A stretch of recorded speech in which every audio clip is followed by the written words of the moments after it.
Τα πάντα βυθίστηκαν στο σκοτάδι για άλλη μια νύχτα στην Ουκρανία, καθώς οι ρωσικές ένοπλες δυνάμεις πραγματοποίησαν μια ακόμα σφοδρή συνδυασμένη επίθεση με μη επανδρωμένα αεροσκάφη και πυράβλους, πλήττοντας κρίσιμες ενεργειακές υποδομές, με τον αντιαεροπορικό συναγερμό να έχει για πολλές ώρες σε όλη σχεδόν την επικράτεια της Ουκρανίας, αφού χτυπήθηκαν αρκετές διαφορετικές περιοχές.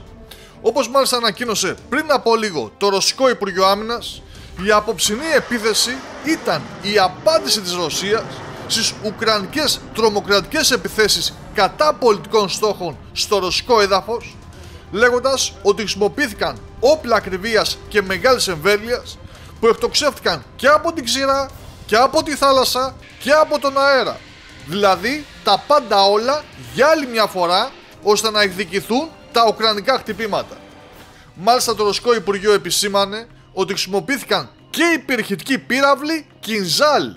Και όλοι αυτοί οι πύραυλοι, μαζί φυσικά με πλήθος μη επανδρωμένων αεροσκαφών, χτύπησαν ουκρανικές εγκαταστάσεις φυσικού αερίου,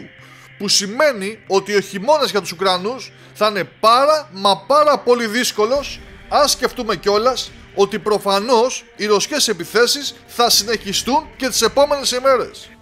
Τώρα, από την πλευρά της Ουκρανίας και πιο συγκεκριμένα η Ουκρανική πολεμική αεροπορία ανακοίνωσε τον αριθμό των ρωσικών UAV και πυράβλων, λέγοντας ότι ήταν 357 στο σύνολο, 320 UAV και 37 πύραυλοι, με 2 Κινζάλ να συμπεριλαμβάνονται μέσα σε αυτούς, από τα οποία και κατέρριψε ή κατέστηλε τα 288, δίνοντας μάλιστα στη δημοσιότητα και πλάνα βίντεο της δραστηριότητας της Ουκρανικής αεράμινας. Φυσικά και ο Ουκρανός πρόεδρος Βολοντίμιρ Ζελένσκι σχολίασε τη σφοδρή απόψινή επίθεση, αναφέροντας και το μεγάλο αριθμό των ρωσικών UAV και πυράβλων που χρησιμοποίησε η Μόσχα και ζητώντας για άλλη μια φορά βοήθεια από τη Δύση για να ασκήσει πίεση στη Ρωσία. Για να δούμε όμως λίγο αναλυτικότερα πού στόχευσε η Ρωσία. Σύμφωνα λοιπόν με ρωσικά μέσα ενημέρωσης που χρησιμοποίησαν πληροφορίες από τοπικές ουκρανικές πηγές, εκρήξεις καταγράφηκαν στις περιοχές Χάρκοβο, Πολτάβα και Τσερνίκοφ, όπως επίσης και στο Κιροβοχράτ, το Ιζιούμ και την περιοχή του Τνίπροπετρόβσκ. Μάλιστα γράφουν ότι την προηγούμενη ημέρα οι ρωσικές δυνάμεις χτύπησαν τον θερμοηλεκτρικό σταθμό Κάμενσκ, ενώ δεν κρύβουν ότι οι Ουκρανοί συνεχίζουν να στέλνουν UAV κατά ρωσικών δηληστηρίων, με τα περισσότερα να καταρρίπτονται, αλλά κάποια να προκαλούν τελικά ζημιές.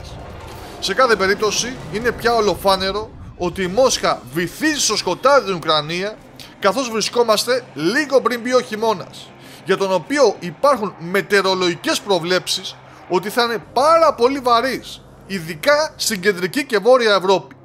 Με απλά λόγια λοιπόν, μαύρη μαυρίλα έπεσε στην Ουκρανία, ένα μαύρο πέπλο που κάθε νύχτα μεγαλώνει ακόμα περισσότερο.